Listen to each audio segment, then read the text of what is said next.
참솔심리사전입니다.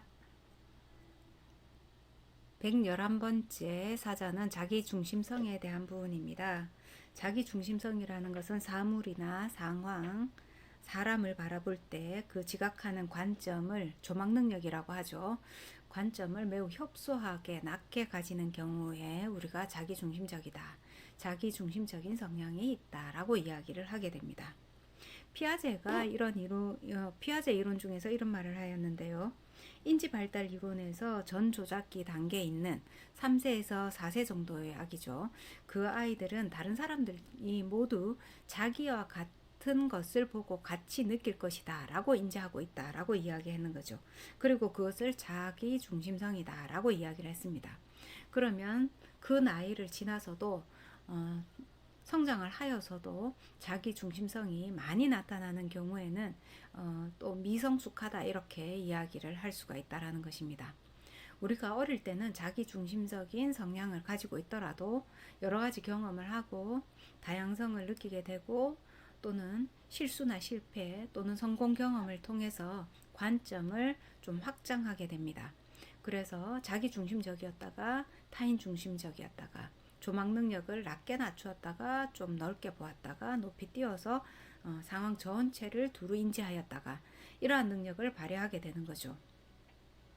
성장과 발달이라는 것은 자기만이 중심이 아니라 사회에 대한 모든 각 분야에서의 중심성을 다 발휘할 수 있어야 합니다. 그래서 어떤 상황에서 누구와 또는 그 사람이 나에게 어떤 거리감을 가지고 있고 어떤 존재감을 가지고 있는가에 따라서 관계의 중심을 다르게 둘 수가 있는 거죠. 타인과의 관계에서도 때때로 균형 있게 두었다가 타인 중심으로 뒀다가 또는 자기 중심으로 사용하였다가 이러한 현상이 나타나게 된다라는 것입니다. 그런데 그것이 적절하게 때에 맞게 발휘되지 못하고 자기 중심적으로만 계속 기능하게 된다 하면은 결과적으로 타인들은 매우 불편감을 느끼게 되고 고집스럽다, 이기적이다, 개인주의적이다 이러한 표현을 하게 됩니다. 자기 중심성에서 벗어나지 못한다 하면은 관계의 폭이 점점 좁아지게 되고 결과적으로 결별이나 이별, 타인과의 단절 이런 것들을 많이 경험하게 되는 것이죠. 자기 중심성이 줄어들게 되고 다양성이 확장하게 되고 객관화가 잘 이루어진다 하면은 관계에서의 어떤 능력을 회복하게 되는데요. 상담을 통해서 또는 자기 자신의 노력을 통해서 관계의 능력을 언제든지 회복하고 더 증진할 수 있습니다. 자기 중심성을 그러면 성인이 될 때까지 왜 유지하고 있는가? 스스로 불편하면서도 때로는 유지가 되고 있는 이유는 그 이면에 자기 애착과 관계가 있지 않을까라고 생각을 하게 됩니다.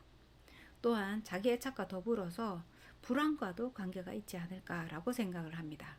불안하기 때문에 자기가 모든 일을 다 해결해야 되고 내가 판단하고 내가 선택한 것이 맞아야 되고 그리고 그것을 타인도 따라와야 되고 타인이 동조해야 되고 그것이 당위적으로 표현이 된다 하면 이것은 자기중심성이 되는 것이죠.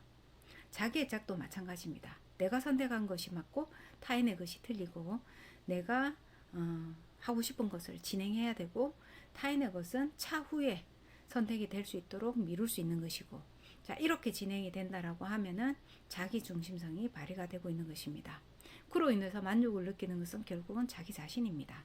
즉 자기중심 성향은 자기 자신의 만족감과 즐거움과 카타르시스에 집중되어서 다시 또 자기 자신에게 돌아오게 되는 것이죠. 이와 같은 관계에서의 어떤 불쾌감은 온전히 타인의 몫으로 돌려지게 되는 것입니다.